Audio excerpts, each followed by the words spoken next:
So hi friends, இப்போ நம்ம sweet ஹோமோட episode 2 பார்க்க போகிறோம். ஏற்கனவே எபிசோட் 1 பார்க்காதவங்க டிஸ்கிரிப்ஷனில் லிங்க் கொடுத்துருக்கேன், அதை யூஸ் பண்ணி பார்த்துட்டு வந்துருங்க. அப்போ தான் உங்களுக்கு இந்த எபிசோட் 2 புரியும். இப்போ எபிசோட் 2 இந்த எபிசோடோட ஆரம்பத்தையே நம்ம ஹீரோட ஃப்ளாஷ்பேக் வேணும்ல. நம்ம ஹீரோக்கு என்னதான் ஆச்சுன்றதை ஃபஸ்ட்டு காட்டுறாங்க. நம்ம ஹீரோ பயங்கரமாக கேம் ஆடிக்கிட்டு இருக்கான். அவனோட அம்மா வெளியே வந்துட்டு, வாப்பா ஃபேமிலி டூர் தானே போகிறோம், நீ எதுக்கு கேம்னு இருக்க, தயவு செஞ்சு வெளியே வா, நம்ம எல்லாரும் குடும்பத்தோட வெளியே போகலான்ற மாதிரி அவங்க அம்மா கூப்பிட்டு பார்ப்பாங்க வெளியே இருந்து. ஆனாலும் நம்ம ஹீரோ கேம் தான் விளையாடிட்டு இருப்பான் பைத்தியம் மாதிரி. சரி வாங்க போகலான்ட்டு மிச்சம் 3 பேர் மட்டும் கிளம்பி போயிடுவாங்க. அப்பா வந்து அம்மா கறி பிடிச்சி கத்திக்கிட்டே இருப்பான், நீ என்ன புள்ளைய வளர்த்து வச்சிருக்க பாரு, ஒரு ஃபேமிலி டூருக்கு போகிறோம் அதுக்கு கூட வெளியே வர மாட்டேங்கிறானோன்னு. உடனே பொண்ணு, அம்மாவை மட்டும் சும்மா கத்திட்டு இருக்காதுப்பா, அண்ணன் இப்படி மாறினது காரணம் நீயா கூட தான் இருப்பன்ற மாதிரி பொண்ணு அப்பாவை கத்திட்டு இருப்பா. சரி நான் எதுவுமே பேசல, கம்முன்னு வண்டி ஓட்டுறேன்ட்டு அப்பா கோவமா வண்டி ஓட்டுன்னு இருப்பாரு. எதிரில் ஒரு லாரிக்காரன் வண்டி ஓட்டுன்னு இருப்பான். அவனோட மூக்குலேருந்து ரத்தம் வந்து அவன் ஸ்டேரிங்கில் விழுந்து அப்படியே ஸ்டேரிங்கை வந்து இந்த கார் பக்கம் திருப்பிடுவாங்க. கார் அப்படியே அந்த லாரியில் இடிச்சு அவங்க எல்லாருமே இறந்து போயிடுவாங்க. அடுத்த சீன்லேயே நம்ம ஹீரோ வந்து அந்த ஃபியூனரலுக்கு தான் வந்திருப்பான். நான் வெளியே வராமலே இருந்திருக்கலாம், ரூம்குள்ளேயே இருந்திருக்கலாம், எல்லாருமே சொல்கிறது பொய்ன்னு நினச்சேன், என்னை விட்டு போயிட்டீங்கல்ல, எதுக்காக நான் இவ்வளோ நேரம் விளையாடினேன் தெரியுமான்ட்டு ஒரு செக் புக்கை வந்து கீழே போடுவான். அதில் வந்து 13 மில்லியன் வான், அதாவது கேமில் வந்து ஜெயிச்சிருப்பாம்புல இருக்கு. இப்போ நான் யாருக்காக உயிர் வாழணும், என்னையும் சாவடிச்சு என்னையும் கூப்பிட்டு போயிருங்களேன் அப்படின்னு அவங்க அம்மா அப்பா படத்தை பார்த்து கதறிட்டு இருப்பான். எல்லாருமே தடுத்துட்டு இருப்பாங்க. அடுத்த சீன்லேயே நம்ம ஹீரோ காமிச்சா அவனோட ரூமில் படுத்துக்கிட்டு இருக்கான். நம்ம கிட்டார் பொண்ணு தான் பக்கத்தில் உட்காந்துட்டு இருக்கா. என்ன ஆச்சு இவனுக்குன்னு தலையில கை வச்சு பார்த்தா பயங்கரமாக குளிருதுங்க இவனோட உடம்பு. என்ன இவன் உடம்பு குளிருது அப்படின்னு ஆச்சரியமா பார்த்துட்டு இருப்பா. பார்த்துட்டு சரி நம்ம ஃபர்ஸ்ட் கிளம்புவோம், ஏதோ வெளியே சத்தம் கேட்குதுன்னு எஞ்சி வெளியே போயிடுவா பேட்டரி எடுத்துக்கிட்டு. அப்போ நம்ம ஹீரோட மானிட்டர் வந்து ஆன் ஆகி ட்ரெண்டிங் நியூஸ், மிகப்பெரிய டிசாஸ்டர் போயிட்டு இருக்கு, மான்ஸ்டரா மாறுறதுக்கு அலர்ட் என்னன்னா மூக்குலேருந்து ரத்தம் வரது தான், அதுதான் அறிகுறின்ற மாதிரி மெசேஜ் வந்துட்டு இருக்கும். இதை பார்க்காமலே அவள் வெளியே கிளம்பி போயிடுவா. அதுக்கு அடுத்த சீலே நம்ம டான்சர் பொண்ணை காமிச்சா இவளுக்கு இன்னும் எந்த விஷயமும் தெரியாதுல்ல, படிக்கட்டை விட்டு இறங்கி வந்துட்டே இருப்பா. என்ன எதுவுமே வேலை செய்ய மாட்டேங்குது இந்த இடத்துலன்னு பேசிட்டே வரும்போது படிக்கட்டில் ஒன்றா லைட் எரிஞ்சிக்கிட்டே இருக்கும். இதை பார்த்து பயந்து நடந்து போகும்போது அவள் கால் வந்து மடங்கி கீழே விழுந்துருவா படிக்கட்டுலேருந்து. அப்படியே வழி தாங்க முடியாமல் கதறிட்டு இருக்கும்போது யாரோ பின்னாடி நடந்து வர மாதிரி இருக்கும். யாருன்னு பார்த்தா நம்ம ரவுடி தான் நடந்து வருவார். அப்படியே நைஸாக படுத்துக்கிட்டு, என்ன கொஞ்சம் டயர்டாக இருக்கு அதான் படுத்துக்கிட்டேன், என்ன இங்கே படுக்கக்கூடாதா அப்படின்ற மாதிரி திமிரா பேசிட்டு இருப்பா. அப்படியே கெத்த மெயின்டைன் பண்ணுறாங்களாமா. அடுத்த சீனில் டானுக்கு பின்னாடி இருந்தால் அந்த மான்ஸ்டர் பொம்பளை எகிரி அவனோட தோல் பட்டையை கடிப்பா பாருங்களேன். அப்படியே முடிய பிடிச்சி செவுட்டி பின்னாடி அடிச்சிருவான். ஒரு செவுறு ஓரமாக போட்டு மிதின்னு மிதிப்பான். அந்த மான்ஸ்டரோட மொத்த ரத்தமாக அந்த பொண்ணு மேலே தான் தெரிக்கும். கிட்டத்தட்ட உயிர் பயத்தையே பார்த்துட்டு வந்துட்டாங்க. அதுக்கு அடுத்த சீனில் ஃபர்ஸ்ட் சீனில் ஒருத்தன் செத்து போனான் தெரியுமா, மான்ஸ்டர் வந்து அப்படியே உறிஞ்சிருக்குமே ரத்தத்தெல்லாம். அவனை வந்து ஒரு ஆர்மி பீப்புளும் இந்த ஃபயர் ஃபைட்டரும் வந்து தூக்கிட்டு வந்து ஒரு ஓரமாக வைப்பாங்க. உடனே அவனோட ஃபோனை அந்த ஃபயர் ஃபைட்டர் எடுத்துட்டு ஃபோட்டோ எடுத்துட்டு இருப்பா. என்ன பண்ணுறேன்னு ஆர்மிக்காரன் கேட்டோன்னே இவரோட குடும்பம் இவரை மிஸ் பண்ணுவாங்களே, ஃபோட்டோ எடுத்து இவரோட உருவத்தை அனுப்புறேன்னொன்னே, இல்லை அனுப்பாத, இதை பார்த்து அவங்க ரொம்ப கஷ்டப்படுவாங்கன்ற மாதிரி ஆர்மிக்காரன் சொல்லுவான். எதுவாக இருந்தாலும் உண்மை தெரிஞ்சுதானே ஆகணுன்ற மாதிரி ஃபோட்டோ எடுத்து அனுப்புவா. ஆனால் நெட்வொர்க்கும் வேலை செய்யாது. அடுத்த சீனில் நம்ம கிட்டார் பொண்ணை காமிச்சா சென்சார் எதுவுமே வேலை செய்யாது. ஏன்னா சென்சார் லைட்டு கூட வேலை செய்யலன்னு பயந்து படிக்கட்டுலேருந்து இறங்கி போகும்போது படிக்கட்டு ஓரமாக வந்து அந்த செக்யூரிட்டி இருப்பான். இதை பார்த்து மிரண்டு அப்படியே மெதுவாக நடந்து போகும்போது ஒரு பாட்டில் உருண்டு படிக்கட்டில் விழும். அந்த சத்தம் கேட்டோம்னா அந்த மான்ஸ்டர் திரும்பி இவ பக்கத்தில் அப்படியே வந்து உருவம் மாற பார்க்கும் பாருங்களேன். உடனே பேட்டை வச்சு ஒரு போடு அப்படியே கீழே விழுந்துருவான். அடுத்த சீனில் அந்த டிப்டாப் பக்கத்தில் வந்துருவான். வந்துட்டு அவன் பக்கத்தில் போகாத, எப்போனா அவன் மான்ஸ்டரா மாதிரி உன்னை போட்டு தரலான்ற மாதிரி பேசிகிட்டே இருப்பாங்க. அடுத்த சீனில் அவன் வந்து பின்னாடி மான்ஸ்டரா மாறி இருப்பான் பாருங்களேன். ஒரு ஸ்வாட் வச்சிருப்பான். இவன் அப்படி வந்து அப்படியே ஸ்லைஸ் மாதிரி ஒரு வெட்டுவான்.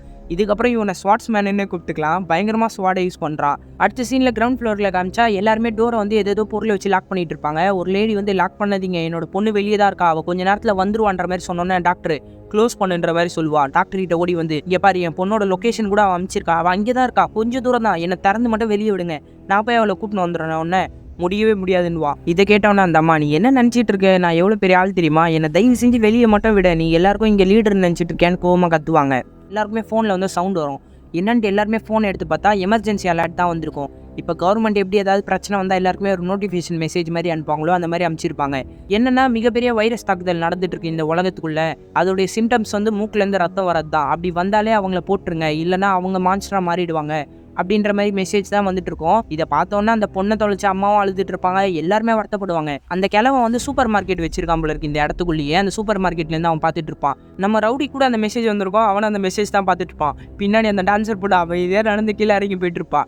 இங்கே வந்து நம்ம ஸ்வாட்ஸ்மேன் கத்தியை தொடச்சிக்கிட்டு, டேய் உன்னை சாதாரண ஆளு நினச்சேன், இவ்வளோ தைரியமாக சண்டை போடுறேன்னு, வெளியே தான் ஸ்ட்ராங்காக தெரியுற, உள்ளே எவ்வளோ பயந்துருக்க தெரியுமான்ட்டு அவன் பயத்தை சொல்லிட்டு இருப்பான். இங்கே என்ன நடக்குது, அந்த மான்ஸ்டர் செத்துருக்குமான்ற மாதிரி அந்த பொண்ணு கேட்டோன்னே தெரியலன்ற மாதிரி இவன் சொல்லுவான். அடுத்த சீனிலே அந்த மான்ஸ்டரை காட்டுறாங்க. அவன் வந்து 2 கண்ணு ஒரு காது போகிற மாதிரி தான் வெட்டியிருப்பான். ஒரு காதோட சத்தத்தை மட்டும் வச்சுக்கிட்டு ஏஞ்சி நிற்கும் பாருங்களேன். அதுக்கு அடுத்த சீன்லேயே இங்கே எல்லாருமே பேஸ்மெண்ட்டில் பேசிகிட்டு இருப்பாங்க. எல்லாருமே ஒரு மாதிரி இப்போ மைண்ட் செட் இருக்கும். நாங்கள் வெளியே போனால் போதும், இங்கே பக்கத்தில் தான் எங்களுக்கு தெரிஞ்சவங்க இடம் இருக்குது, நான் அங்கே போய் சேஃப் ஆகிடுவேன், நான் என்னோட வீட்டுக்கு போகிறேன், இங்கேருந்து சாக முடியாதுன்னு ஒருத்தன் கத்திட்டு இருப்பான்.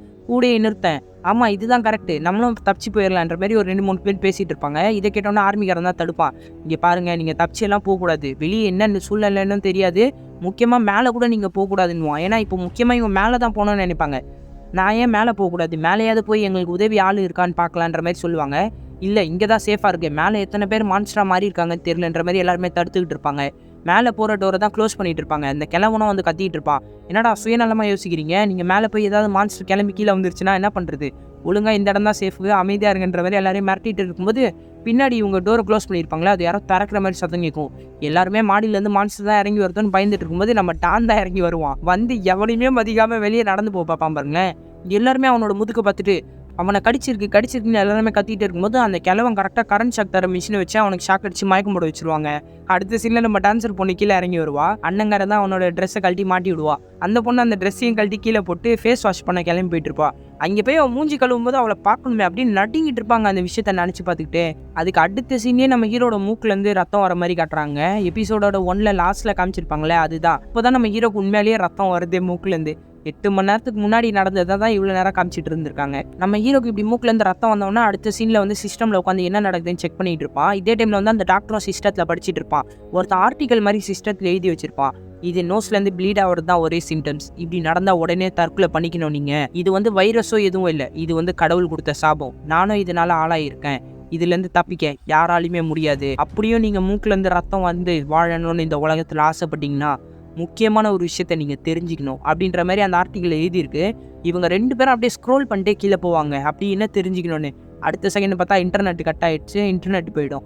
என்னடா இது கட்ட நேரத்தில் இன்டர்நெட் போயிடுச்சுன்ட்டு பயங்கரமாக 2 பேரும் டென்ஷன் ஆகி ரீட்ரை பண்ணி பார்ப்பாங்க. முடியவே முடியாது. அடுத்து நம்ம ஹீரோ இந்த மாதிரி சிஸ்டத்தை பார்த்துட்டு இருக்காங்களே, அவனுக்கு பசிக்கும். வெளியே இன்னும் அந்த நூடுல்ஸ் இருக்கான்ட்டு இந்த டைம்லையும் கதவை திறந்து நூடுல்ஸ் எடுக்க போனால் வெளியே வந்து அந்த காது மட்டும் இருக்கிற மான்ஸ்டர் வந்து வெளியே தான் இருக்கும். நம்ம ஹீரோ கதவு திறந்ததுனால அப்படியே அந்த கதவு வழியாக உள்ளே வரும் பாருங்களேன். நம்ம ஹீரோ அப்படியே மறந்துக்கிட்டே சைலண்ட்டாக காயை மூடிக்கிட்டு கீழே உட்காந்துப்பான். அந்த மான்ஸ்டரை காதை மட்டுமே வச்சுக்கிட்டே உள்ளே வந்துட்டு இருக்கோம். அது வெறும் என்னால் எதுவும் பார்க்க முடியலன்னு தான் கத்திக்கிட்டு இருக்கோம். நம்ம ஹீரோ அங்கே ஒரு குச்சி இருக்கும். இந்த குச்சியை வச்சு இதை ஒரு போட்டுடலாம், கண்ணு தெரியல அப்படின்ற மாதிரி அந்த குச்சி எடுக்க போவாங்க. கரெக்டாக அந்த குச்சி எடுத்து அப்படி அசைக்கும் போது சத்தம் வரும்ல, அது வந்து அப்படியே காதை வச்சு கேட்டுனே இருக்கும். அதே டைமில் இங்கே டாக்டர் வந்து வாக்கி டக்கி வச்சு எல்லா அப்பார்ட்மெண்ட்டில் இருக்கிறவங்களுக்கும் பேசணும்னு நினைப்பான். ஹலோன்ட்டு அந்த ஃப்ரீக்வன்சி சவுண்டு கேட்குங்க. அடுத்த சீனில் பார்த்தா அந்த ஸ்பீக்கர் நொறுங்கி இருக்கும். அந்த மான்ஸ்டர் அதோட கையவே ஷார்ப்பாக மாற்றி குத்தியிருக்கோம் பாருங்களேன் அந்த ஸ்பீக்கரை. கிட்டத்தட்ட அந்த டாக்டரால் நம்ம ஹீரோ தப்பிச்சான்னு சொல்லலாம். ஏன்னா அவன் குச்சி எடுத்து லேசாக அசைச்சிருந்தாலும் அவனை குத்தி கொண்டு இருக்கும். நம்ம ஹீரோ இதை பார்த்தோன்னே அத்தாடி எந்த சத்தமும் போடக்கூடாது, அப்படியே பின்னாடி நகர்ந்து போயிடுவான் அந்த குச்சியை பிடிச்சிக்கிட்டு. அந்த மான்ஸ்டரும் அப்படியே யாரும் இல்லைன்னு நினச்சிட்டு வெளியே கிளம்பி போயிடும். அடுத்து கீழே காமிச்சா நம்ம ரவுடியை தான் எல்லாருமே கட்டி போட்டு வச்சிருப்பாங்க ஒரு ரூம்குள்ளே. அவனை கொண்டுறன்ற மாதிரி கிளம்ப சொல்லுவான். என்ன கொல்லணுமா, அவன் இன்னும் மனுஷனாக தானே இருக்கான்ற மாதிரி எல்லாருமே பேசுவாங்க. நீ படம்லாம் பார்த்தது இல்லையா, அவன் கொஞ்ச நேரத்தில் மான்ஸ்டர் மாதிரி நம்மளை போட்டுருவான், அதுக்குள்ளே நீங்கள் போட்டுடணும். தலைவரே நீங்கள் தான் போடணுன்ட்டு அதிகமாக ஒருத்த முடி வச்சிருப்பான்ல, அவன் இந்த கிழவங்கிட்ட சொல்லுவான். நீங்கள் தான் எங்கள் எல்லாருக்குமே லீடரு, நீங்கள் போய் அவனை போட்டுருங்கன்னொன்னே நான் தான் லீடர் இல்லை, சரி ஓகேன்னு கத்தி எடுத்துகிட்டு போவாங்க. மாஸ்க்லாம் மாட்டிட்டு போவான், வைரஸ் தாக்கிடக்கூடாதுன்னு கத்தியை வச்சு நடுங்கிக்கிட்டே தான் போவான். போகும்போது ஏற்கனவே இறந்த சோல்ஜரோட உடம்பு உள்ளே தானே இருக்கும். அதை பார்த்தோன்னா பயந்து கத்தியை கீழே போட்டுருவான். மறுபடியும் கத்தி எடுத்துகிட்டு போய் குத்தலான்ட்டு போகும்போது அவன் கரெக்டாக முழிச்சிட்டு காலையிலே ஒரு உதைப்பான் பாருங்களேன். கத்தி சேரில் சொருவிக்கும். மண்டியை வச்சு ஒரு இடி இடிச்சோடனே மயங்கி கிளம்ப உள்ளே விழுந்துருவான். அடுத்து நம்ம ஸ்வாட்ஸ் மேனும் இந்த பக்கம் கிட்டார் வாசிக்கிற பொண்ணும் ஃப்ளோராக போயிட்டு இருப்பாங்க. போகும்போது ஒரு கதவுலேருந்து சத்தம் வரும். ஏதோ சத்தம் வருதுன்னு பார்த்தா அந்த ரூமோட கோடை தான் ஒருத்தன் சொல்லிட்டு இருப்பான். சரி இந்த கதவை திறந்தா போதுன்ட்டு வேகமாக இவங்க 2 பேரும் கோடை போட்டு கதவை திறந்தோடனே டேப்பில் சுத்தப்பட்டு ஒருத்தர் இருப்பான். நம்ம ரவுடி பையன் பண்ண வேலை தான், இவனோட கட்டை 2 பேரும் அவுத்து விட்டுனே. என்னாச்சு உனக்கு நம்புது? இல்லை ஒரு ரவுடி பையன் தான் என்னை போட்டு டார்ச்சர் பண்ணிட்டு இருந்தான், கிட்டத்தட்ட 5 நாளாக என்ன அடிச்சிட்டு இருந்தான்ற மாதிரி சொல்லிட்டே இருக்கும்போது நம்ம ஸ்வாட்ஸ்மேனுக்கு ஞாபகம் வந்துடும். என்னன்னா அந்த ரவுடி பையன் டேப் எடுத்துகிட்டு போகும்போது ஸ்வாட்ஸ்மேனை தான் இடிச்சிட்டு போயிருப்பான். அவன் அந்த டேப்பை தான் எடுத்து பார்த்துருப்பான், க்ரீன் கலர் டேப்பு. இது அவன் வேலையாக தான் இருக்குன்ற மாதிரி இவங்க நினச்சிட்டு இருப்பாங்க. வெளியே என்ன நடக்குது சத்தமாக இருக்குன்ற மாதிரி கேட்பான் அடி வாங்கினவன்.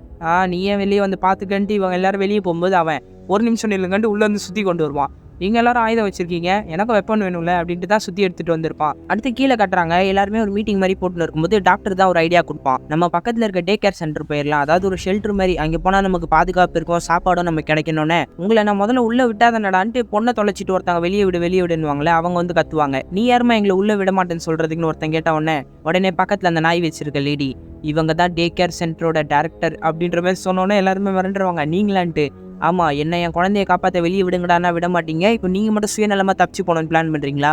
உங்களை ஒருத்தரையும் நான் அந்த டே கேர் சென்டருக்குள்ளே அலோவ் பண்ணவே மாட்டேன்னு கத்துவாங்க. உடனே டாக்டர் தான் சொல்லுவான், உங்களை நான் வெளியே விடணும்னு நீங்கள் சொல்கிறீங்க, அப்போ உங்களோட பிளான் தான் என்ன? இன்டர்நெட்டோ வேலை செய்யல, கரெக்டாக உங்களோட பொண்ணை உங்களால் கால் பண்ணி கூட கண்டுபிடிக்க முடியாது, நீங்களும் வெளியே போய் சாக போகிறீங்களா? உங்களை அந்த மாதிரி நான் பண்ண மாட்டேன்ற மாதிரி டாக்டர் சொல்லுவான். உடனே அந்த ஆர்மிக்காரன் தண்ணி எடுத்து, இந்தாங்க மேடம் குடிங்க, எங்களோட நிலைமை நீங்கள் கொஞ்சம் புரிஞ்சுக்கிங்க, அமைதியாக இருங்கன்ற மாதிரி சொல்லுவான். போடா நீயும் உன்னோட தண்ணியை தட்டி விட்டு அவங்க கோவமாக இங்கேருந்து கிளம்பி போயிடுவாங்க. இந்த சீன்லேயே ஸ்வாட்ஸ்மேனே கிட்டார் வாசிக்கிற பொண்ணு எல்லாருமே போய் ரூமாக செக் பண்ணிட்டு இருப்பாங்க. அப்போது ஒரு ரூமில் மட்டும் நீங்கள் இதை பார்க்க வேணான்ட்டு அந்த அடி வாங்கினவன் சொல்லுவான். என்னன்னு பார்த்தா ஒருத்தன் தூக்கில் தொங்கிட்டு இருப்பான். இதை பார்த்தோன்னா அந்த பொண்ணு பயத்தில் அப்படியே கீழே உட்காருவா. ஒரு ஃப்ளாஷ்பேக் மாதிரி போயிடுவா. அதில் ஒருத்தன் தூக்கில் தொங்கியிருப்பான். அவனோட கிட்டார் தான் போல இருக்கு இது, உனக்காக தான் இந்த கிட்டார்ன்ற மாதிரி எழுதி வச்சுட்டு தான் அவன் செத்து போயிருப்பான். அதை நினச்சி பார்த்தா அந்த பொண்ணு வருத்தப்படுவா. தூக்கில் தொங்கினவனை கீழே இறக்கி அவனுக்கு துணியெல்லாம் போத்தி விட்டுனேன், ஒரு வேளை மூக்குலேருந்து ரத்தம் வரதை பார்த்தோன்னே இவன் செத்துட்டான் போல இருக்குன்னு ஸ்வாட்ஸ்மேன் சொல்லுவான். உடனே இந்த அடி வாங்கினவன், இல்லை இவன் செத்து எப்படி இருந்தாலும் ஒரு வாரம் கிட்ட இருக்குன்ற மாதிரி சொல்லுவான். உனக்கு எப்படி தெரியும்னு ஸ்வாட்ஸ்மேன் கேட்பான். இல்லை நான் உடம்ப பார்த்து கெஸ் பண்ணன்ற மாதிரி அவன் சொல்லுவான். இதை பார்த்தோன்னா கொஞ்சம் ஸ்வாட்ஸ்மேனுக்கு இவன் மேலே டவுட் வரும். இந்த பொண்ணு சாப்பிட என்னென்ன இருக்குமோ அந்த ரூம்லேருந்து எடுத்துகிட்டு இருப்பான். நம்ம ஹீரோ அந்த மூக்குலேருந்து ரத்தம் வந்தால் உடனே செத்துடணுன்ற மாதிரி நோட்டிஃபிகேஷன் படிப்பான்ல. எப்படி இருந்தாலும் சாவதான் போகிறோம், மான்ஸ்டரா மாதிரி சாவேனா, இப்போவே செத்துடலான்ட்டு மாடியிலேருந்து குதிக்கிறதுக்காக போவான். அங்கே எட்டி பார்த்தா கீழ் ஃப்ளோர்லேருந்து ஒரு அப்பா 2 பசங்கிட்டையும், நீங்கள் இங்கே இருங்க, நான் உங்களுக்கு எப்படி இருந்தாலும் சாப்பாடு எடுத்துகிட்டு வந்தே ஆகணும், நான் கீழே போகிறேன்ற மாதிரி சொல்லுவார். ஆனால் குழந்தைங்க அழுதுகிட்டே வேணாம்ப்பா போகாதீங்கன்ற மாதிரி சொல்லுவார். கிட்டத்தட்ட இந்த பசங்க 12வது ஃப்ளோரில் இருக்காங்க. ஹீரோ இதை பார்த்துக்கிட்டே தான் இருப்பான். அப்போது கண் உருவத்தில் இருக்க ஒரு மான்ஸ்டர் அவங்க அப்பா பக்கத்தில் கீழே தள்ளி விட்டுரும் பாருங்களேன். இதை பார்த்தோன்னா குழந்தைங்க அழுதுகிட்டே உள்ளே போயிடும். ஹீரோவும் இதை பார்த்தோன்னே பயந்து முதல்ல உள்ளே உட்காந்துப்பான். ஆனால் அந்த குழந்தைங்க காப்பாற்றுங்கன்னு கத்துற சவுண்டு மட்டும் அவனுக்கு கேட்டுனே இருக்கும். தைரியம் ஒரு பொருளை தூக்கி அப்படியே கீழே அடிச்சோன்னா அந்த மான்ஸ்டர் அந்த பசங்களை விட்டுட்டு ஹீரோ கிட்ட வந்துடும். ஹீரோவும் குச்சி வச்சுட்டு வேகமாக போய் அதோட கண்ணிலேயே குத்திடுவான். இருந்தாலும் அந்த மான்ஸ்டர் அப்படியே ஹீரோ பாம்பு மாதிரி சுற்றிக்கிட்டு நசுக்கி அப்படியே கொல்ல பார்க்கும். உடனே அந்த மான்ஸ்டர் 2 துண்டாகி கீழே விழுந்துரும். என்னன்னு பார்த்தா பக்கத்து பில்டிங்கில் இருக்கிற ஒருத்தர் கன்னு மாதிரி யூஸ் பண்ணி சுட்டுருப்பாரு. ஹீரோ எட்டி பார்த்தோன்னே, நான் தம்பி எப்படி இருக்கன்ற மாதிரி ட்ரிங்க்ஸ் வேற பண்ணிட்டு இருப்பாரு கெத்தா. உடனே போர்டில் எழுதி காட்டுவார் பேசாதன்ட்டு. என்ன அந்த குழந்தைங்களை காப்பாற்றணும்னு நினைக்கிறேன்னு ஹீரோ ஆமான்னு தலையாட்டுவான். உடனே அப்போ ஹெட்ஃபோன் மாட்டிக்கிட்டு எமர்ஜென்சி நம்பருக்கு கால் பண்ணிட்டு என்னோட ஃப்ளோருக்கு வான்ற மாதிரி அவர் எழுதி காட்டுவார். ஹீரோ இதை பார்த்தோன்னா எப்படி இருந்தாலும் அந்த குழந்தைங்களை காப்பாற்றி தானே அவனுன்ட்டு கெத்தா ஹெட்ஃபோன் மாட்டிக்கிட்டு இந்த இடத்துல பயங்கரமாக ஒரு மியூசிக்கே போட்டிருப்பாங்க. அப்புறம் அவங்ககிட்ட இருக்கிற ஸ்டிக்கோட எஜ்ஜில் கத்தி மாதிரி சுற்றிட்டு அப்படியே வெளியே நடந்து போயிட்டு இருப்பான். அந்த எமர்ஜென்சி கால் எதுக்குன்னா பக்கத்தில் மான்ஸ்டர் வந்துருச்சுன்னா அப்படியே கொயின்னு ஒரு வைப்ரேஷன் சத்தம் கொடுக்கும். அதுக்காக தான் அதை கால் பண்ணியிருப்பான். அப்புறம் இவங்க 3 பேரும் இங்கே ஸ்வாட்ஸ்மேனும் அந்த கிட்டார் வாசிக்கிற பொண்ணும் போகும்போது அடி வாங்கினவன், நான் நினைக்கிறேன் என்னோட ரூம்லேயே பாதுகாப்பாக இருக்கலான்ட்டு, நான் வெளியே மான்ஸ்டரா மாற விரும்பலன்ற மாதிரி சொல்லுவான். இதை கேட்டால் நான் ஸ்வாட்ஸ்மேன் நீ என் கூடயே வந்துருன்ற மாதிரி சொல்லுவான். உடனே அந்த பொண்ணு, பார்த்துக்க உடனே நீயே உனக்கு எப்படி தோணுதோ நீயே பண்ணிக்கின்ற மாதிரி சொல்லுவான். அவனும் சரின்ட்டு அவனோட ரூம் கிளம்பி போயிட்டு இருப்பான். அதுக்கப்புறம் கீழே இருக்கிற எல்லாருமே சகஜமாக இப்போ தான் பேச ஆரம்பிப்பாங்க. நீ எந்த ஃப்ளோரு, நான் இந்த ஃப்ளோரில் இருக்கேன், நான் இந்த வேலை பார்க்குறேன்ட்டு இப்போ தான் நார்மலாக பேசுவாங்க. இத்தனை நாள் ஒரே அப்பார்ட்மெண்ட்டில் இருந்தால் இவங்களுக்குள்ள ஒரு ஒத்துமையாக இருந்திருக்காது. அப்புறம் இங்கே நம்ம விக்கு தலையன் எங்கே அவன் என்னையே அடிச்சுட்டு போனால எங்கே அவன் கத்திட்டு இருப்பான். யாருன்னா நம்ம ரவுடி பையில தான் சொல்லியிருப்பான், தலையிலே அடிச்சுட்டு எஸ்கேப் ஆகிட்டுருப்பார்ல, அவர் இங்கே இல்லைன்னு தெரிஞ்சு தான் பயங்கரமாக கத்திட்டு இருப்பான். அவனை பார்த்தா பில்டிங் மேலே ஏறி போயிட்டு இருப்பான். பின்னாடியே நம்ம டான்ஸர் பொண்ணை வந்துட்டு இருக்கோம். நீ எப்படி இருந்தாலும் தனியாலாவே மான்ஸ்டர்லாம் அடிச்சு கொள்ளுவ போல இருக்கேன்ட்டு அந்த டான்ஸர் பொண்ணு கேட்டவுடனே, வேணா ஒன்னையும் கொண்டு காட்டவான்ற மாதிரி டெரராக பேசுவான். என்னெல்லாம் உன்னால் கொல்ல முடியாது, என்கிட்ட லைட்டர் இருக்குது தெரியுமா அப்படின்ட்டு அந்த ஷாக் தர மிஷினை எடுத்து கையில் காட்டுவா. டானி என் தலையெழுத்துறான்ட்டு அவனை கூட நடந்து வந்துட்டு இருப்பான். இவங்க மேலே போகும்போது தான் இந்த அப்பார்ட்மெண்ட்டை வைட் ஆங்கிளில் காட்டுறாங்க. அடுத்து நம்ம ஹீரோ இவர் சொன்ன வீட்டாண்ட வந்துட்டு இருப்பான். நம்ம ஹீரோவை பார்த்தோன்னே, சின்ன பையனாக இருக்க, உன்னோட பேர் என்னன்னு விசாரிச்சோடனே ஹீரோவும் பேர் சொல்லுவான். சரி உன்னோட வெப்பனை காட்டுன்னு அவனோட வெப்பனை வாங்கி பார்த்துட்டு இருப்பாரு. இந்த வெப்பனில் கொஞ்சம் ஆல்ட்ரு பண்ணால் போதும்னு நினைக்கிறேன், நீ தான் போய் அந்த பசங்களை காப்பாற்றணுன்ற மாதிரி சொல்லிட்டு இருப்பாரு. ஏன்னா இவரோட கால் 2மே ஊனமாக இருக்கும், வீல் சேரில் தான் இருப்பார். விக்கு தலையனை காட்டுறாங்க. அவன் தான் அவன் பொண்டாட்டியை பிடிச்சி கத்திட்டு இருப்பாங்க. கொஞ்சம் சைக்கோ மாதிரி தான் நடந்துப்பான். போடி இங்கேருந்து போய் எனக்கு முட்டை கொண்டு வா, போ என்ன பண்ணிட்டு இருக்க, எனக்கு பணிவிட செய்கிறது தான் உன்னோட வேலைன்ற மாதிரி அடித்து விரட்டுவான். பின்னாடி இருக்கிற எல்லாருமே இதை பார்த்துட்டு இவன் சரியான சைக்கோ போல இருக்குன்னே கத்திட்டு இருப்பாங்க. இந்த பக்கம் அந்த கால் உடஞ்சர் நம்ம ஹீரோட வெப்பனில் நிறைய ஆல்டர் பண்ணுவார். காயிலாம் சுற்றி அப்படியே கரண்ட் வர மாதிரி. நம்ம ஹீரோ பக்கத்தில் இருக்க ஃபோட்டோவை பார்த்தா இவர் ஆர்மியில் வேலை பார்த்துருக்காரு போல இருக்கு. இந்த வெல்டிங்கு இந்த மாதிரி எக்யூப்மெண்ட்ஸ்லாம் சூப்பராக செய்வார் போல இருக்கு. கரண்ட் ஷாக் தர கத்தியை ரீட் பண்ணிட்டு, இதை வச்சு மான்ஸ்டரை கொல்ல முடியாது, ஆனால் அதை தாக்கிட்டு நீ அங்கேருந்து எஸ்கேப் ஆயிருன்ற மாதிரி கொடுப்பாரு. ஹீரோ அதை பார்த்தோன்னே, உங்களுக்கு பின்னாடி கன்னு மாதிரி ஒன்று இருக்கே, அதை வேணால் கொடுக்கலாம்ன்ற மாதிரி கேட்பான். முடியவே முடியாது, அது எனக்காக வச்சுருக்கேன், இதில் இருக்க புல்லட்டில் ஆல்ரெடி ஒரு புல்லட்டை யூஸ் பண்ணிட்டேன், அப்புறம் கடைசி புல்லட் அது எனக்காக வச்சுருக்கேன், நான் கொஞ்சம் சுலபமாக சாகணும்னு நினைக்கிறேன்ற மாதிரி சொல்லுவார். கிட்டத்தட்ட இவரும் வைரஸால் அட்டாக் ஆனால் நானே சூசைட் பண்ணிக்கணுன்ற மைண்ட் செட்டில் தான் இருக்காரு போல இருக்குது. நம்ம ஹீரோ அந்த கத்தியை வாங்கிட்டு அந்த குழந்தைங்களை காப்பாற்றுறதுக்காக 14வது ஃப்ளோர்லேருந்து 12வது ஃப்ளோருக்கு கீழே இறங்கி போயிட்டு இருக்கான். கீழே அந்த ஹெட்ஃபோனை மாட்டிக்கிட்டு போகிறதுனால அவனுக்கு மறுபடியும் மான்ஸ்டர் வர மாதிரி சத்தம் கேட்கும். லிஃப்ட்டுக்கு பக்கத்தில் போய் ஒளிஞ்சு உட்காந்துருப்பான். அதே மாதிரி அந்த சத்தத்தை மட்டும் கேட்டு வர மான்ஸ்டர் நம்ம ஹீரோ பக்கத்தில் வந்துட்டு இருக்கோம். லிஃப்ட்டோட கேமரா மூலமாக இதை அந்த டாக்டர் காரணம் பார்த்துட்டு தான் இருக்கான். என்ன பண்ணுறான் இவன் பார்த்துட்டே இருக்கும்போது டக்குன்னு கரண்ட் போய் எல்லா மானிட்டர்ஸும் ஆஃப் ஆகிடும். இங்கே ஹீரோக்கு பக்கத்தில் தான் அந்த நாத்தம் பிடிச்ச மீனாக இருக்கும். அந்த மான்ஸ்டர் பக்கத்தில் அப்படி வரும்போது ஹீரோ அந்த கத்தி வச்சு சொருவான் பாருங்களேன். அப்படியே ஷாக்கு கொடுத்துக்கிட்டே அந்த மான்ஸ்டர் அப்படி தள்ளி விட்டு அங்கேருந்து ஓடிடுவான். அந்த மான்ஸ்டரும் ஹீரோவை விடவே மாட்டேன்ட்டு தாக்கிட்டே இருக்கும். ஹீரோ அப்போ என்ன பண்ணுவான், கீழே ஒரு பால் இருக்கும், அந்த 10 ரூபா பால் கீழே பட்டா குதிச்சுக்கிட்டே இருக்கும்ல, 2 பாலையும் தூக்கி அடிப்பான் பாருங்களேன். ஒரு பக்கம் அது குதிச்சு போகிறதுனால அந்த மான்ஸ்டர் வந்து டைவர்ட் ஆகிட்டே இருக்கும். அப்படியே ஹீரோ அந்த மான்ஸ்டருக்கு பின்னாடி வந்துட்டு அந்த கத்தி வச்சு குத்தி கரண்ட் ஷாக் கொடுத்து அதை கீழே தள்ளிடுவான். இன்னும் அது செத்தெல்லாம் இருக்காது. ஹீரோ அங்கேருந்து வேகமாக ஓடி போயிடுவான். அப்புறம் இங்கே இந்த விக்கு தலையனை காமிச்சா அவனோட மார்க்கெட்டுக்குள்ளே சுற்றிட்டு இருப்பான். சூப்பர் மார்க்கெட் வச்சிருக்கான்ல, கரண்ட் போகிறதுனால எல்லா ஃபுட்டும் அழுகி போகிற மாதிரி இருக்குது, என்ன பண்ணிட்டு இருக்க அப்படின்ட்டு இங்கே வந்து அந்த பொண்டாட்டியை திட்டிட்டு இருப்பான். முட்டையை கேட்டிருப்பான்ல, அது கூலிங்காக இருக்குள்ளக்கு காயத்தில் தான் வச்சுட்டு இருந்திருப்பான். என்ன கரண்ட் இல்லைன்னா நான் என்ன பண்ணுறதுன்னு அவன் பொண்டாட்டி கேட்டோன்னே எதுத்தா பேசுகிறேன்னு அடிக்கிற மாதிரி கையவங்குவான். பின்னாடி ஃபயர் ஃபைட்டரை பார்த்தோன்னா அமைதியாயிருவான். உடனே டாக்டர்காரன் வந்துட்டு எல்லா பக்கத்தில் இருக்க பில்டிங்லேயும் கரண்ட் இருக்குது, நம்ம ஃப்ளோரில் தான் இல்லை, இப்படியே இருந்துச்சுன்னா சாப்பாடு அழிக்கிறோன்னே இதை கேட்டோன்னே கிளம்பும் கத்துவான். என்ன சாப்பாடா, என்ன ஓ சாப்பாடு நினச்சா, இது எல்லாம் எந்துடானோன்னே இது எமர்ஜென்சி பீரியட், இது எல்லாருமே ஷேர் பண்ணிக்கணுன்னொன்னே நான்லாம் தரமாட்டேன்னு கத்திட்டு இருப்பான். இதை கேட்டோன்னா ஃபயர் ஃபைட்டரும் அப்போ நான் என்னென்னு பார்க்குறேன், கீழே கண்டிப்பாக ஷாக் சர்க்யூட் தான் ஏதோ ஆயிருக்கும்னு எமர்ஜென்சி டார்ச் லைட்டு என்னென்ன தேவையோ எடுத்துகிட்டு இருப்பாங்க. மறுபடியும் அந்த கிழமை விடாமல் கத்திட்டு இருப்பாங்க. இதெல்லாம் நீ எடுக்கக்கூடாது, இதுக்கு பேர் திருட்டுன்னொன்னே இல்லை இது வந்து ஆபத்தான டைமில் யூஸ் பண்ணிக்கலாம், இதுக்கு பேர் திருட்டு இல்லைன்னு அவங்க எடுத்துகிட்டு வேகமாக இங்கேருந்து கிளம்பிடுவாங்க. இதுக்கு கூட நீ தான் காரணம்னு அவங்க ஒய்ஃபை அடிக்கிற மாதிரி போவான். அதுக்கப்புறம் டாக்டர் ஃபயர் ஃபைட்டரும் பேசிகிட்டு இருப்பாங்க. டாக்டர் வந்து ஒரு வாக்கி டேக் கொடுத்து இதில் கொஞ்சம் தான் சார்ஜ் இருக்குது, பார்த்து யூஸ் பண்ணிக்கோங்க, ஏதாவதுனா இன்ஃபார்ம் பண்ணுங்க, கொஞ்சம் பாதுகாப்பாக இருங்கன்ற மாதிரி சொல்லுவான். எதுக்கு இவன் இப்படி சொல்கிறான் அப்படின்ற மாதிரி யோசிச்சுட்டே ஃபயர் ஃபைட்டர் கீழே இறங்கி போயிடுவாங்க. கொஞ்ச நேரத்துக்கு முன்னாடி இவங்க 2 பேரும் பேசிட்டு இருந்ததை காட்டுவாங்க. நம்ம டாக்டர் தான் ஃபயர் ஃபைட்டர் கிட்ட கேட்டிருப்பான், இந்த மாதிரி கஷ்டமான சூழ்நிலையில் நீங்கள் என்ன பண்ணுவீங்க அப்படின்னோடனே எங்களை பொறுத்த வரைக்கும் மக்களை பாதுகாக்கணும், கொஞ்சம் வெயிட் பண்ணணும், கூடிய சீக்கிரத்தில் உதவி கிடைக்கும் அப்படின்ற மாதிரி இவங்க சொல்லிகிட்டே இருப்பாங்க. அப்போ டாக்டர் கேமராவை பார்க்கும்போது ஸ்பைடர் மாதிரி ஏதோ ஒரு பூச்சி பேஸ்மெண்ட்டில் நடந்து போகிற மாதிரி பார்த்துக்கிட்டு இருப்பான். இவன் மட்டும்தான் பார்ப்பான். என்னை பொறுத்த வரைக்கும் இப்போதைக்கு சூழ்நிலை என்னன்னு தெரிஞ்சுக்கணும்னு நினைக்கிறேன், அதுக்கப்புறம் நம்ம எதுவாக இருந்தாலும் பண்ணலான்ற மாதிரி ஃபயர் ஃபைட்டர் சொல்லிட்டு இருப்பாங்க. அப்போ டாக்டர் தான் சொல்லுவான், என்னால் எல்லா கேமராவையும் ஆக்சஸ் பண்ண முடியல, இன்னும் ஒரு சில கேமராலாம் லாக் செய்யப்பட்டிருக்கு, நம்மளை இன்னும் உள்ளே வச்சு மாட்டிக்கணும்ட்டு யாரும் பூட்டிட்டு போல, நம்மளை பாதுகாப்பாக இருக்கணுன்றதுக்காக தான் உள்ளே லாக் பண்ணி வச்சுட்டு போயிருக்காங்க, நம்ம நல்லதுக்கு தான் லாக் பண்ணியிருக்காங்கன்ற மாதிரி டாக்டர் சொல்லிட்டு இருப்பான். அப்போ கூட அவன் அந்த கேமராவில் வந்து ஏதோ ஒரு ஸ்பைடர் மாதிரி மான்ஸ்டரை தான் பார்த்துக்கிட்டு இருப்பான். இப்போதைக்கு என்னன்னா இந்த டாக்டருக்கு மட்டும்தான் தெரியுது கீழே வந்து மான்ஸ்டர் இருக்குன்ட்டு. இதை வந்து ஃபயர் ஃபைட்டர் கிட்ட சொல்லாமலே அமுச்சு விட்டுருக்கான். ஃபயர் ஃபைட்டர் கீழே இறங்கி போலான்னு கதவு திறக்கும்போது அந்த டாக் வச்சிருக்க லேடி இங்கே பாருமா, என் நாய் பேஸ்மெண்ட்டை பார்த்து குலைச்சிட்டே இருக்கு, ஏதோ ஆபத்துன்னு நினைக்கிறேன், போவாதுன்ற மாதிரி சொல்லுவாங்க. இருந்தாலும் நான் இந்த ஆபத்தை சமாளிச்சு தான் ஆகணுன்ற மாதிரி ஃபயர் ஃபைட்டர் கீழே இறங்கி போயிடுவாங்க. இந்த பக்கம் நம்ம ஹீரோ வந்து அந்த டோர் பக்கத்தில் வந்துட்டு குழந்தைங்களா உங்களுக்கு தான் உதவி பண்ண வந்திருக்கேன், கதவு திறங்கணும்னா அந்த குழந்தைங்களும் கதவு திறந்துரும். அவங்க கிட்ட உட்காந்து உங்களோட வயசு என்னன்னு கேட்டோம்னா அந்த பொண்ணு என்னோட வயசு 9 பையனோட வயசு 6. அந்த பையன் என்னுடைய அப்பாவை காப்பாத்துங்களேன்ற மாதிரி கேட்பான். 12வது ஃப்ளோர்லேருந்து ஒருத்தர் கீழே விழுந்திருக்காருனா கண்டிப்பாக அவர் இறந்து போயிருப்பாருன்னா அந்த குழந்தைங்க அழ ஆரம்பிச்சிடும். இங்கே பாருங்க பசங்களா, உங்களுக்கு பசிக்குது இல்லை, 14வது ஃப்ளோரில் ஒருத்தர் இருப்பார், அவர் கண்டிப்பாக நமக்கு சாப்பாடு தருவார், அவர்கிட்ட நிறைய சாப்பாடு இருக்குது, என் கூட வாங்க, உங்களை நான் பாதுகாப்பாக கூப்பிட்டு போகிறேன்ற மாதிரி அந்த குழந்தைங்களை அங்கேருந்து ஹீரோ கூப்பிட்டு போயிட்டு இருப்பான். இந்த பக்கம் ஃபயர் ஃபைட்டர் வந்து கீழே வந்து ஷாக் சர்க்யூட்டான இடத்தெல்லாம் தேடி கண்டுபிடிச்சிட்டு இருப்பாங்க. நம்ம ஹீரோ அந்த குழந்தைங்களை அமுச்சு விட்டுட்டு முன்னாடி போகலான்னு பார்த்தா திடீர்னு அவனுக்கு வந்து இலூஷன் மாதிரி வரும். அவனோட கையை ஒரு கை வந்து பிடிக்கும். மறுபடியும் அவனுக்கு நிறைய கற்பனைகள் வரும். ஸ்கூல் டேஸில் வந்து யாரோ அவனை போட்டு அடிக்கிற மாதிரி, மூக்குலேருந்து நிறைய ரத்தம் வரும். குழந்தைங்க ஏதாவது ஆயிடுச்சான்ற மாதிரி கேட்பாங்களா, நீங்கள் என் பக்கத்தில் வராதிங்கன்ட்டு கதவை மூடிடுவான். கதவு மூடினோன்னா அவனுக்கு ஏகப்பட்ட இலூஷன்ஸ் வரும். அதில் வந்து ஸ்கூல் டேஸில் ஒருத்தனுக்கு அவன் உதவி பண்ண போகிற மாதிரி, அவனை வந்து எல்லாருமே அடிக்கிற மாதிரி, இது எல்லாம் உன்னோட தப்பு தான்ட்டு அவனோட மைண்டுக்குள்ளே கேட்டுக்கிட்டே இருக்கும். மூக்குலேருந்து ரத்தம் ஊற்றி அவனோட முழு கண்ணும் அப்படியே கருப்பாயிட்டு, இது நல்லா இருக்குல்ல அப்படின்ற மாதிரி ஒரு சத்தம் கேட்குதுங்க. இதோட இந்த எபிசோட் 2 முடிக்கிறாங்க. இப்போ நம்ம ஹீரோ மான்ஸ்டரா மாறிட்டான். இப்போ அந்த குழந்தைங்களை அவன் காப்பாற்றுவானா இல்லை அவனே கொல்லுவானான்றதை அடுத்த எபிசோடில் பார்க்கலாம். அடுத்து நம்ம சேனலில் சப்ஸ்கிரைப் பண்ணாமல் பார்த்துட்டு இருந்தீங்கன்னா சப்ஸ்கிரைப் பண்ணிக்கோங்க. சோஷியல் மீடியாவில் ஃபாலோ பண்ணாதவங்க டிஸ்கிரிப்ஷனில் லிங்க் கொடுத்துருக்கேன், அதை யூஸ் பண்ணி ஃபாலோ பண்ணிக்கோங்க. தேங்க்யூ.